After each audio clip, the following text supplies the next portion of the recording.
Hi everyone, hope you are doing good. आज हम science and technology का बहुत इंपॉर्टेंट टॉपिक देखेंगे, bioinformatics, biotechnology and society and biotechnology and environment. तो bioinformatics क्या चीज़ है, बायोटेक्नोलॉजी का सोसाइटी के साथ क्या रिलेशन है, सोसाइटी को कैसे इम्पैक्ट करती है और एनवायरनमेंट के अंदर इसका क्या रोल है। तो this lecture is presented to you by me Priyadarshana Jain. So let's start with bioinformatics. Bioinformatics is a field of study that uses computation to extract the knowledge from the biological data. इसका मतलब है कि कोई biological data है जो आप computer को देते हो और कंप्यूटर इस बायोलॉजिकल डेटा को स्टडी करता है, एनालाइज करता है और फिर वो उसका मीनिंग आपको बताता है। तो ये एक ऐसी चीज़ है जहाँ पर दो सब्जेक्ट कनेक्ट हो रहे हैं, एक है आपका कंप्यूटर साइंस एंड इंजीनियरिंग और एक है बायोलॉजी।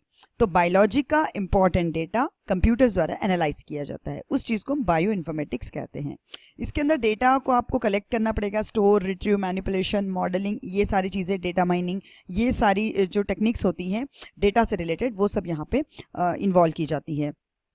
सिंपली बायोलॉजिकल इंफॉर्मेशन को देखा जाए, बायो इन्फॉर्मेटिक्स की डेफिनेशन को उसके टर्म में देखा जाए तो इसका मतलब ये होता है कि जो बायोलॉजी है उसको कंप्यूटर्स के अंदर लेके आना। It is the application of computer technology to maintain biological information. अब इसकी एप्लीकेशन क्या हो सकती है, मतलब जैसे फॉर एग्जांपल देखिए, ड्रग डेवलपमेंट किया जाता है, जब भी कोई ड्रग के ऊपर रिसर्च की जाती है तो उससे रिलेटेड सारी इन्फॉर्मेशन कंप्यूटर को दी जाएगी, फिर कंप्यूटर उसके ऊपर एनालाइज करेगा, ऑटोमेशन के प्रोग्राम्स होंगे और वो प्रोग्राम्स फिर हमको अल्टीमेट जो है वहाँ से कुछ रिजल्ट निकाल के देंगे। ऐसे ही फिंगरप्रिंट स्कैनिंग होती है, हमने देखा होगा आपने, आधार जब बनवाते हैं तो वहाँ पे ये सारी स्कैनिंग हमारी करवाई जाती है, रेटिना स्कैनिंग होती है, आइरिस स्कैनिंग होती है। तो ये जो सारी चीज़ें हैं ये कनेक्टेड है बायो इन्फॉर्मेटिक्स से, आपके बायोलॉजिकल चीज़ों को इन्फॉर्मेशन के साथ जो कि कंप्यूटर से कनेक्टेड है उससे जोड़ देना। ये यहाँ पे जो फिगर दिखाया गया है इसके अंदर ये प्रोसीजर है कि किस तरीके से होता है। तो सबसे पहले क्या होता है कि स्टैटिस्टिक्स डेटा जो है वो कलेक्ट किया जाता है। ये आप समझ लीजिए, ये जो है एक टेस्ट ट्यूब्स जैसे यहाँ पे दिखाई गई है, तो ये बायोलॉजी का डेटा है, ये कलेक्ट किया जाता है कंप्यूटर में, फिर इस डेटा को सिम्युलेट किया जाता है, फिर वहाँ से इस डेटा का एक्सेलरेशन होता है। ये जैसे डीएनए के सीक्वेंस है तो सीक्वेंस के फॉर्म में इस डेटा को कंप्यूटर पे भेज दिया गया, फिर कंप्यूटर ने उसे बाइनरी फॉर्म में कन्वर्ट कर लिया और बाइनरी फॉर्म में कन्वर्ट किया, फिर वहाँ पे कुछ एल्गोरिदम डेवलप किए और जब भी यहाँ पे डेटा आएगा तो उसी एल्गोरिदम को फॉलो करते हुए वो रिजल्ट दे देगा आपको। इस सीक्वेंस का जो भी यहाँ से मीनिंग है, फॉर एग्जांपल कोई जीन थेरेपी है, उससे रिलेटेड कोई चीज़ है, तो उसका जो रिजल्ट है वो अल्टीमेटली आपको कंप्यूटर का ये जो एल्गोरिदम है ये निकाल के based on this conversion of this to binary language आपको बता देगा। तो लिटिल टेक्निकल चीज़ है ये बायो इन्फॉर्मेटिक्स। अगर बायो इन्फॉर्मेटिक्स के बारे में कोई पूछे कि व्हाट इज़ बायो इन्फॉर्मेटिक्स, तो अलग अलग परसेप्शन है। जिनोम एनालिसिस जो चीज़ होती है, हमने लास्ट लेक्चर में देखा था, ह्यूमन जिनोम प्रोजेक्ट के बारे में पढ़ा था, तो वो जिनोम एनालिसिस करने के लिए बायो इन्फॉर्मेटिक्स जैसी टेक्नोलॉजी का यूज़ किया जाता है। ड्रग डिज़ाइन किए जाते हैं, ड्रग्स के ऊपर रिसर्च होती है, डेवलपमेंट्स होते हैं, वो सारों के लिए भी बायो इन्फॉर्मेटिक्स यूज़ होता है। Biological programming and database development, तो बायोलॉजिकल डेटा मतलब आप सोचिए ब्लड ग्रुप्स वगैरह है, तो इनका जो डेटाबेस कलेक्शन होता है वो सारा बायो इन्फॉर्मेटिक्स के थ्रू किया जाता है। फिर बायोलॉजिकल एल्गोरिदम्स डेवलप किए जाते हैं। इस तरीके से ये जो बायो इन्फॉर्मेटिक्स है ये अपने आप में एक सिंगल चीज़ नहीं है, इसे हम कह सकते हैं ये एक इंटरडिसिप्लिनरी फील्ड है। It is an interdisciplinary field of science जो कि कंबाइन करता है कंप्यूटर साइंस को, केमिस्ट्री को, बायोकेमिस्ट्री को, biology, statistics, mathematics, engineering and so many streams of science are actually combined to give the results in bioinformatics. तो बहुत सारे फील्ड जो है उनको यहाँ पे इन्वॉल्व किया जाता है कि इंटरडिसिप्लिनरी अप्रोच जो है वो फॉलो की जाती है। मेथड्स और सॉफ्टवेयर ऐसे डिज़ाइन किए जाते हैं कि बायोलॉजिकल डेटा को समझ सके। तो जैसे आपके जीन्स का कोड है तो वो अगर कंप्यूटर को दे दिया तो उसके पास जो एल्गोरिदम है उसको यूज़ करके वो कंप्यूटर ये बताएगा कि इसका मीनिंग क्या है। तो this is the way it proceeds. और अगर हम बात करें कि कैसे वर्क करता है, तो एक चीज़, सबसे पहले एल्गोरिदम डेवलप होता है, सॉफ्टवेयर डेवलपमेंट किया जाता है उसी एल्गोरिदम को रिजल्ट में कन्वर्ट करने के लिए, और डेटाबेस कंस्ट्रक्ट किया जाता है ताकि हर बार जब वो एल्गोरिदम चलाया जाए तो उसके पास कुछ डेटा रहे रन करने के लिए। तो इस तरीके से ये कंप्यूटेशन होता है। फिर इसकी एप्लीकेशन के लिए 3 मैथडोलॉजीज़ हैं, sequence analysis, function analysis, structure analysis. ये सब हैं, काफ़ी टेक्निकल चीज़ें हैं, हमें इतना डीप में जाने की ज़रूरत नहीं है, सिर्फ आपको नाम पता होना चाहिए कि एप्लीकेशन के लिए बायो इन्फॉर्मेटिक्स में इस तरीके की चीज़ों का यूज़ किया जाता है। थोड़ा सा समझ लेते हैं। जो सीक्वेंस एनालिसिस होती है उसका मतलब होता है डीएनए की सीक्वेंस को एनालाइज करना, दैट्स इट। फिर एक दूसरी हमने यहाँ पे एक चीज़ देखी थी, फंक्शन एनालिसिस। ये प्रोटीन स्ट्रक्चर के लिए किया जाता है। एक 3 डायमेंशनल डेटा होता है जो कि प्रोटीन के स्ट्रक्चर्स को एनालाइज करता है। प्रोटीन्स जो है हमारी बॉडी में डेवलपमेंट्स का काम करते हैं, दे आर वेरी इंपॉर्टेंट, और फिर वहाँ से वो कुछ और स्ट्रक्चरल रिजल्ट निकाल के देते हैं। तो ये एक प्रोटीन स्ट्रक्चर होता है। एक जीन एक्सप्रेशन होता है, वहाँ पर मैट्रिक्स के फॉर्म में, ग्राफ्स के फॉर्म में डेटा को रिप्रेजेंट किया जाता है। और जैसे कि जीन टेस्टिंग होती है, डीएनए टेस्टिंग होती है फादर के बायोलॉजिकल आइडेंटिटी प्रिडिक्ट करने के लिए, उसे प्रूव करने के लिए, तो उन सब जगहों पर इस तरीके की टेक्नोलॉजी का यूज़ किया जाता है। अब अगर हम इसकी एप्लीकेशन की बात करें तो उसकी लिस्ट बहुत लंबी है। लिटिल यहाँ पे हम थोड़ा सा जिस्ट समझ सकते हैं। माइक्रोबायल जिनोम एप्लीकेशंस में, मॉलिक्यूलर मेडिसिन के अंदर सबसे ज़्यादा 2 इंपॉर्टेंट फील्ड है, एक है मेडिसिन और दूसरा एग्रीकल्चर। ये 2 जगह सबसे ज़्यादा बायो इन्फॉर्मेटिक्स जो है इसकी एप्लीकेशन देखने को मिलती है। फिर आप देखिए पर्सनलाइज्ड मेडिसिन जो होती है, मतलब इंसान की अपनी जो नीड्स है उसके हिसाब से मेडिसिन को पर्सनलाइज किया जाता है। फिर प्रिवेंटिव मेडिसिन जो होती है, वहाँ पर जीन थेरेपी के अंदर, ड्रग डेवलपमेंट में जब भी कोई नया ड्रग बनता है तो उसके अंदर फिर उसको रिसर्च के साथ कनेक्ट किया जाता है और इस ड्रग डेवलपमेंट के अंदर इन्फ्लुएंस होता है इन सारे ही प्रोसीजर्स का। तो इस तरीके से ड्रग डेवलपमेंट एक एप्लीकेशन हो गया। एंटीबायोटिक रेजिस्टेंस जो है उसको स्टडी करने में, इवोल्यूशनरी स्टडीज़ में, वेस्ट क्लीनअप के अंदर बायो इन्फॉर्मेटिक्स का यूज़ किया जाता है कि माइक्रो ऑर्गेनिजम्स को यूज़ करके जो वेस्ट होता है उसको क्लीन करवाया जाता है। तो वहाँ पे किस ऑर्गेनिज्म का मतलब जेनेटिक मेकअप ऐसा है कि इट कैन बी यूज्ड, वो सारा चीज़ें स्टडी करने के लिए बायो इन्फॉर्मेटिक्स यूज़ होता है। फिर बायोटेक्नोलॉजी में ऑब्वियसली बायो इन्फॉर्मेटिक्स की एप्लीकेशन है। क्लाइमेट चेंज को स्टडी करने में कई बार ऐसा देखा जाता है कि कोई पर्टिकुलर चीज़ अगर आपकी क्लाइमेट के अंदर कोई ऑर्गेनिज्म अगर बहुत ज़्यादा बढ़ गए मात्रा में, माइक्रो ऑर्गेनिज्म, तो हो सकता है वहाँ पर कोई चेंजेस आए हो, तो फिर वो चेंजेस को स्टडी करने के लिए सारा डेटा जो है कंप्यूटर के अंदर फीड किया जाता है और बायो इन्फॉर्मेटिक्स उस डेटा को स्टडी करके बताता है कि क्लाइमेट चेंज का क्या स्टेटस है। एनर्जी रिसोर्सेज फाइंड करने में अल्टरनेटिव, क्रॉप इंप्रूवमेंट करने में, क्रॉप की क्वालिटी इंप्रूवमेंट करने में, forensic analysis, bio weapon creation, ये चीज़ है। इंटरनेशनल कन्वेंशंस हैं जो बायो वेपन्स को बैन करते हैं और बायो वेपन बनाने के लिए भी जो डेटाबेस और डेटाबेस का एनालिसिस होता है उसके अंदर डेटा माइनिंग और सबका रोल होता है, वो सारा बायो इन्फॉर्मेटिक्स के अंदर आता है। इंसेक्ट रेजिस्टेंस डेवलप करने के लिए जो इन्फॉर्मेशन निकाली जाती है जिसके बेस पे उनका जेनेटिक मेकअप स्टडी किया जाता है, वो सारा बायो इन्फॉर्मेटिक्स से होता है। इम्प्रूव न्यूट्रिशनल क्वालिटी, ये सारा जो हम फूड से रिलेटेड चीज़ें देखते हैं वो है कि क्रॉप को ड्रॉट रेजिस्टेंस बनाना। फिर वेटनरी साइंस के अंदर एनिमल के लिए भी यूज़ किया जाता है, एनिमल्स के अंदर रेजिस्टेंस किस तरीके से डेवलप की जा सकती है और ऐसी एनिमल की ब्रीड कैसे आ सकती है जिसके अंदर रेजिस्टेंस हो। तो ये सारी जो चीज़ें हैं इन सब में अल्टीमेटली बायो इन्फॉर्मेटिक्स से अपना बहुत बड़ा रोल प्ले करता है। बहुत इंपॉर्टेंट एक फील्ड है मेडिसिन।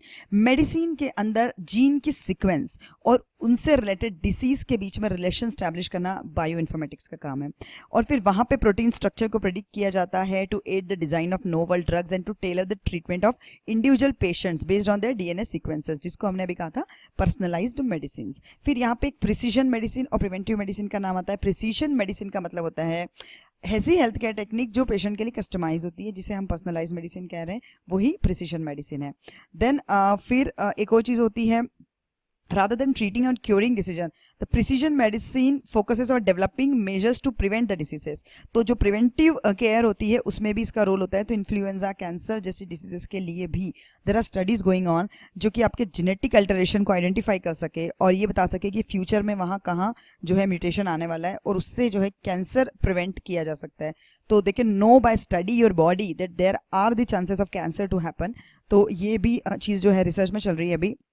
हार्ट डिसीज़ है, डायबिटीज़ है, इन सब की हीलिंग में है बायो इन्फॉर्मेटिक्स का बहुत बड़ा रोल होगा। Then will see biotechnology. हमने लास्ट लेक्चर में बायोटेक्नोलॉजी की डेफिनेशन को समझा था कि बायोलॉजिकल ऑर्गेनिजम्स को और बायोलॉजिकल प्रोडक्ट्स को यूज़ करना और ऐसी टेक्नोलॉजी डेवलप करना जो कि इनका यूज़ करके ह्यूमन को बेनिफिट कर सके। तो बायोलॉजी का यूज़ करके टेक्नोलॉजी डेवलप करेंगे और बेनिफिट किसे होना चाहिए? इंसान को होना चाहिए, सोसाइटी को होना चाहिए। That is called biotechnology. हमने बायोटेक्नोलॉजी को डिटेल में देखा था लास्ट लेक्चर में। इसकी एप्लीकेशन अलग अलग फील्ड में होती है, एग्रीकल्चर में और मेडिसिन में सबसे सबसे ज़्यादा हमें जो है इसकी वो देखने को मिलती है। आप यहाँ पर देखिए परसेंटेज वाइज हेल्थ का 51% है और एग्रीकल्चर का 12% है। तो हेल्थ के बाद सेकंड जो फील्ड है वो एग्रीकल्चर है। Waste industry, environment, sea resources, industry, natural resources find करना, फूड इंडस्ट्री के अंदर बहुत सारा जो है बायोटेक्नोलॉजी का अपना एक बहुत बड़ा रोल है। अब हम देखते हैं बायोटेक्नोलॉजी इन सोसाइटी। तो सोसाइटी को बायोटेक्नोलॉजी कैसे इम्पैक्ट करते हैं।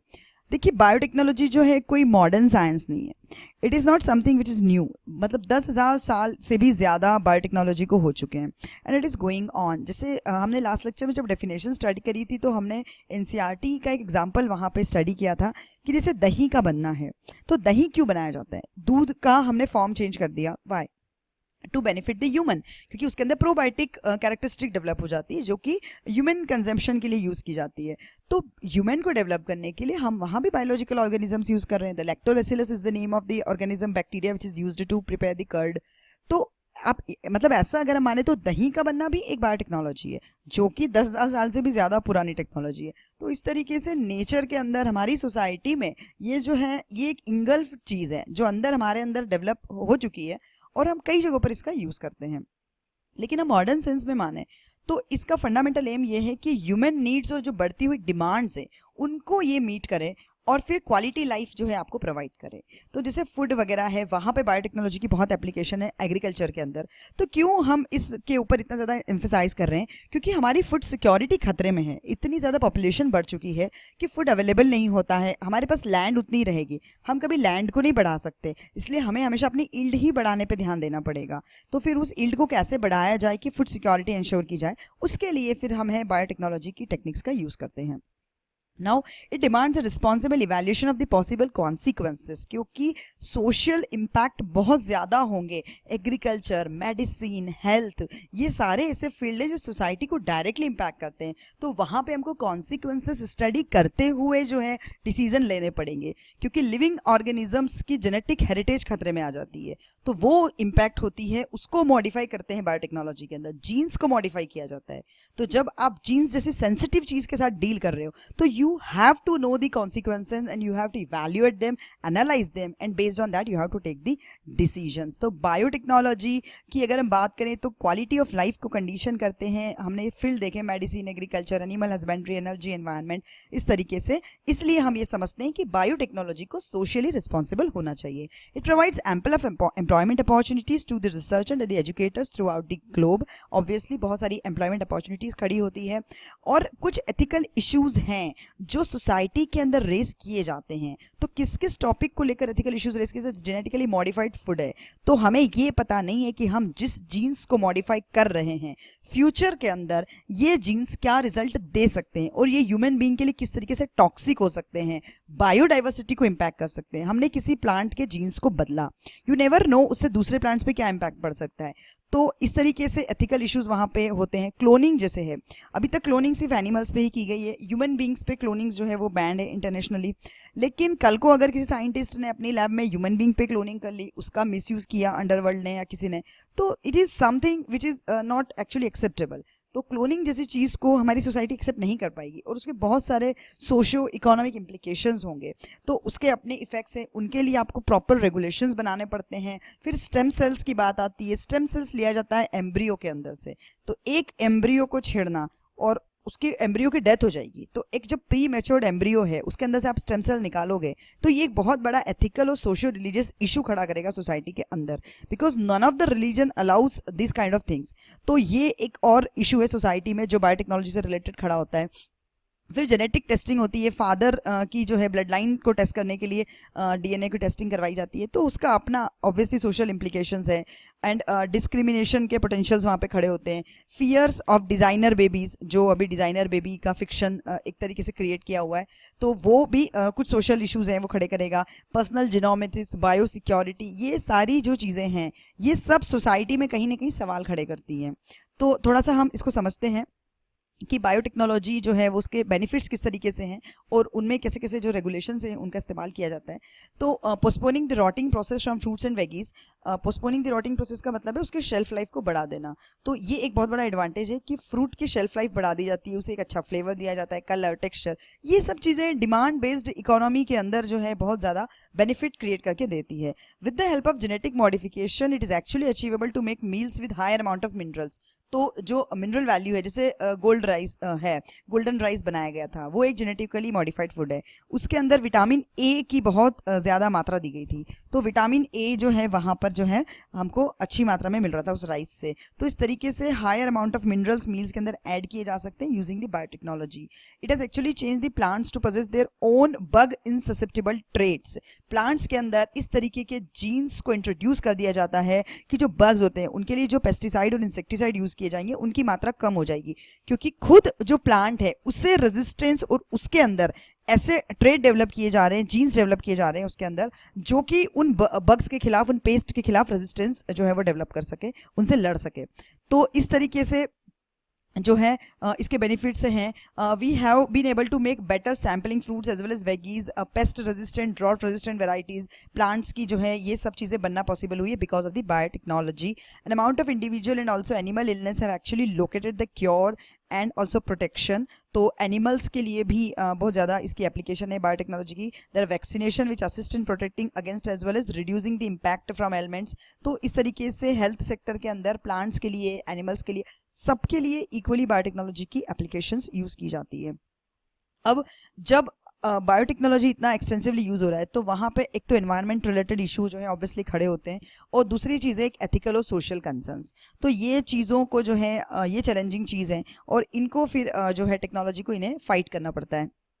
नाउ आप सोचिए जो लिविंग बिंग्स है उनके अंदर डेलिबरेट इंटरवेंशन से जेनेटिक इंजीनियरिंग के थ्रू जीन्स को चेंज किया जा रहा है, और इसके अपने आप में सोशल इंप्लीकेशंस कल को सामने आ सकते हैं। The countries need new ethical legislation in order to ensure the productivity of biotechnological innovations. तो जो इनोवेशंस है वो प्रोडक्टिव सेंस में हो, किसी को हर्ट ना करें, और इनके कोई नेगेटिव इम्प्लीकेशंस जो हैं वो सोसाइटी को एक बड़े लेवल पर हर्ट ना कर जाए। इसके लिए हर एक कंट्री को ज़रूरत है कि वो प्रॉपर लेजिस्लेशन के थ्रू बायोटेक्नोलॉजी को रेगुलेट करे। द प्रोसेस ऑफ मॉडिफिकेशन और cloning of genetic germinal identity, इस तरह की जो चीज़ें हैं, क्लोनिंग करना और जीन्स को मॉडिफाई करना, ये सब अपने आप में बहुत सेंसिटिव मुद्दे हैं, आपकी सोसाइटी के फैब्रिक के लिए बैलिस्टिक हो सकता है। तो इसलिए they have to be taken care very carefully. Commercial utilization of human embryos deriving the stem cells that creates a moral and social question. I already told, जब भी स्टेम सेल्स जो होते हैं वो एम्ब्रियो के अंदर ही रहते हैं, तो स्टेम सेल्स जो है एम्ब्रियो के अंदर से जब निकाले जाते हैं तो वो एक मॉरल और सोशल इशू खड़ा करता है, क्वेश्चन खड़े होते हैं वहाँ पर। Processes of modification of the genetic identity of the animals that cause suffering, वो भी एक मुद्दा है। जेनेटिक आइडेंटिटी को मॉडिफाई किया जाता है तो उससे भी फिर सोशल फैब्रिक पे इम्पैक्ट आता है।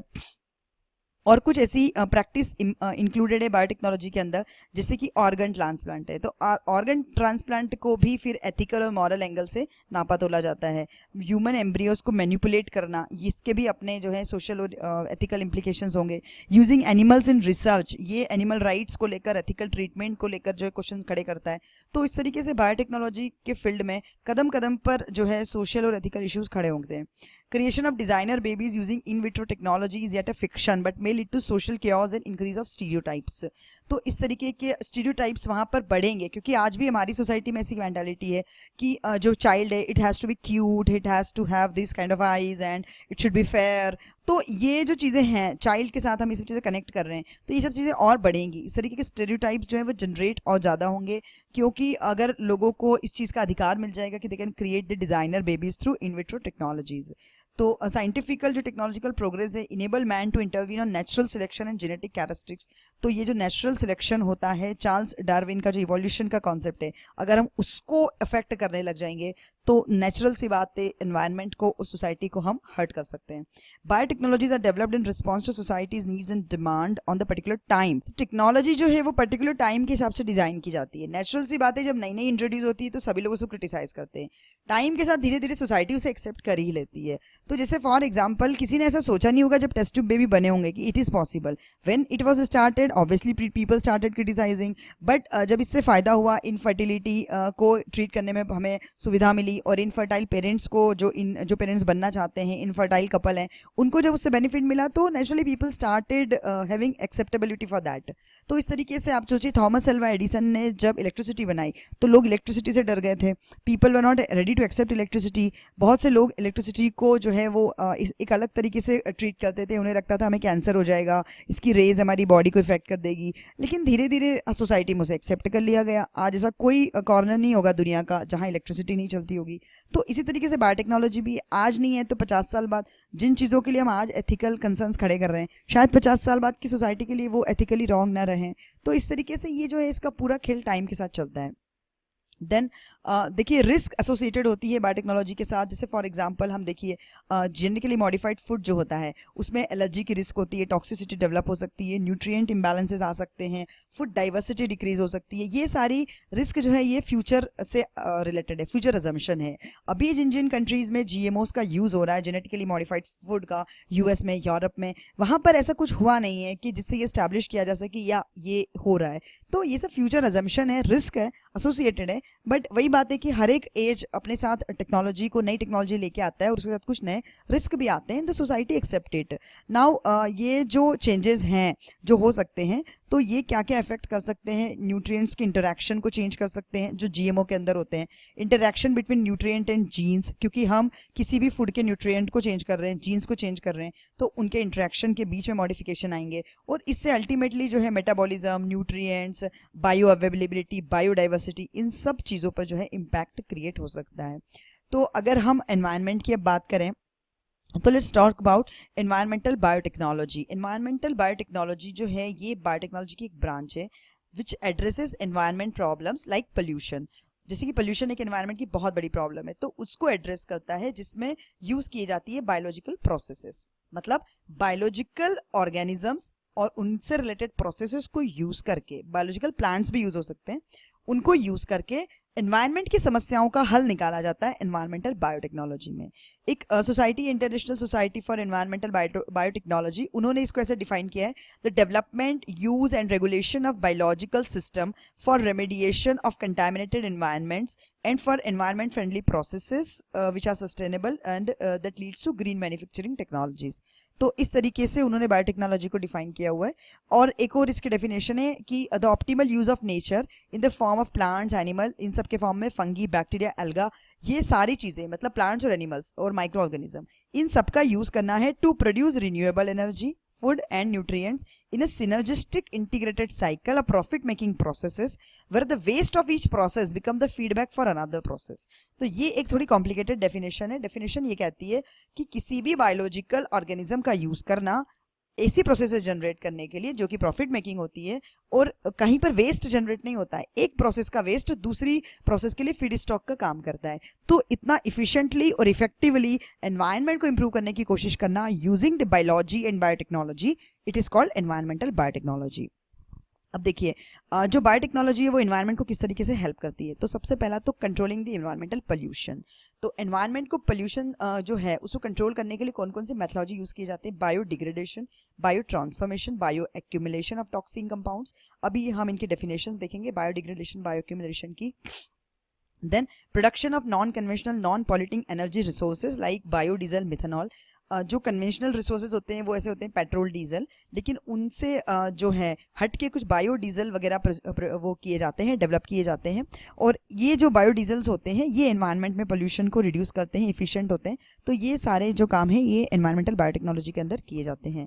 Agriculture applications of biofertilizers and biopesticides. तो बायो फर्टिलाइजर्स और बायो पेस्टिसाइड्स यूज़ किए जाते हैं, मतलब कि ऐसे नेचुरल प्लांट्स और प्लांट प्रोडक्ट यूज़ किए जाएंगे जो जिसकी वजह से कि आपको आर्टिफिशियल फर्टिलाइजर्स और पेस्टिसाइड यूज़ नहीं करने पड़ेंगे।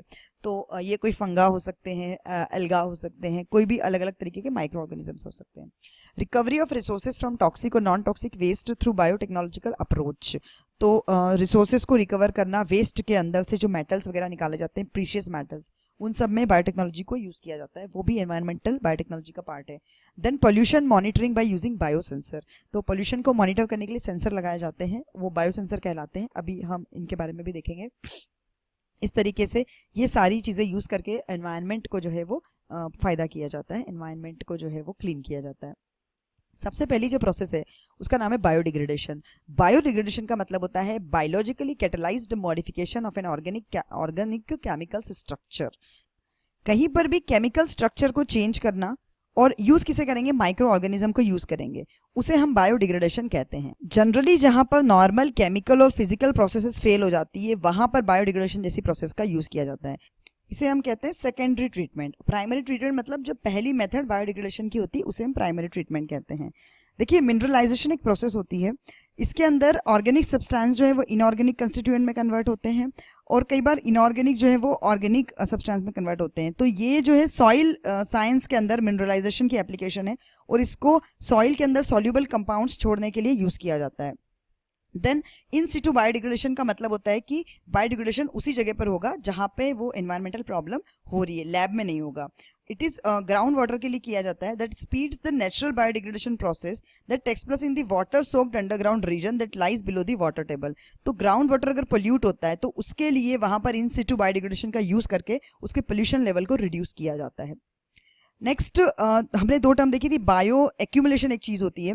बायो एक्यूमुलेशन का मतलब होता है किसी भी ऑर्गेनिज्म के अंदर जो कंसंट्रेशन ऑफ पर्टिकुलर पॉल्यूटेंट है उनका बहुत ज़्यादा इंक्रीज हो जाना, और बायो मैग्निफिकेशन का मतलब होता है कि ये कॉन्सेंट्रेशन जो है वो फूड चेन के थ्रू और ज़्यादा प्रोलिफरेट होते जाना। तो अगर फॉर एग्जांपल अगर मैं इस फिगर के हिसाब से मान लूँ कि इस छोटी सी मछली के अंदर थोड़ी सी मरकरी का पार्ट आ गया, किसी से खाने में या कहीं ऑर्गेनिज्म के थ्रू अंदर चला गया, तो ये जब यहाँ ये बड़ी मछली जब इसे खाएगी तो इसके अंदर ये मैग्नीफाई होगा, तो बायो मैग्निफिकेशन होके ये मरकरी का जो कंटेंट है इसका यहाँ पर एक्यूमुलेशन इससे ज़्यादा बढ़ जाएगा। फिर जब ये इस वाली मछली पे जाएगा तो ये और ज़्यादा बढ़ के मैग्निफिकेशन हो जाएगा और ज़्यादा क्वांटिटी में यहाँ पे एक्यूमुलेशन होगा। तो इस तरीके से ये जो टर्म्स है बायो एक्यूमुलेशन, बायो मैग्निफिकेशन, ये सब इसी चीज़ से रिलेटेड है, एनवायरमेंटल बायोटेक्नोलॉजी से। बायो रेमेडिएशन, बायो रेमेडिएशन का मतलब होता है कि माइक्रो ऑर्गेनिज्म का यूज़ करके पॉल्यूटेंट्स को डिटॉक्सिफाई करना। यूजुअली कहाँ कहाँ यूज़ होता है, सॉइल, वाटर और सेडिमेंट्स की जैसी चीज़ों के कंटामिनेशन के लिए, जो चीज़ें ह्यूमन हेल्थ के लिए अच्छी नहीं होती, पॉल्यूशन लेवल जब बहुत हाई होते हैं वहाँ बायो रेमेडिएशन का यूज़ किया जाता है। इसके लिए और जो दूसरी टर्म्स यूज़ की जाती है, bio treatment, bio reclamation, bio restoration, ये सारी चीज़ें जो है बायो रेमेडिएशन के लिए ही यूज़ की जाती है।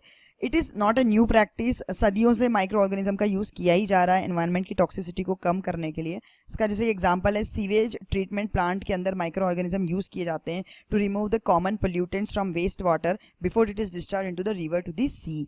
तो जब नदी समंदर से मिलती है उसके पहले वहाँ पर सीवेज ट्रीटमेंट प्लांट लगाए जाते हैं और उनके अंदर बायो रेमेडिएशन जैसी प्रोसीजर किए जाते हैं। इसके अंदर कौन कौन सी मेथड होती है, एरोबिक, एनारोबिकल, फिजियोकेमिकल प्रोसेसेस, ये सारी प्रोसेस का यूज़ किया जाता है in fixed bed filters and in bioreactors in which the materials and microbes are held in the suspension. मतलब वहाँ पे आपने कोई माइक्रो ऑर्गेनिज्म लगा दिया, वो ऐसा माइक्रोब्स जो कि किसी पॉल्यूटेंट को खा जाएगा, तो जैसे ही वहाँ पे वो पॉल्यूटेंट आएगा ये माइक्रो ऑर्गेनिज्म उसे डिस्ट्रॉय कर देगा, उसे या तो कंज्यूम कर लेगा या उसे तोड़ देगा। तो ये ऐसा करके और उस पॉल्यूटेंट को जो है वहाँ से कम कर देगा। तो जब नदी का पानी जब से समंदर में मिलेगा तो वो प्योर वाटर होगा।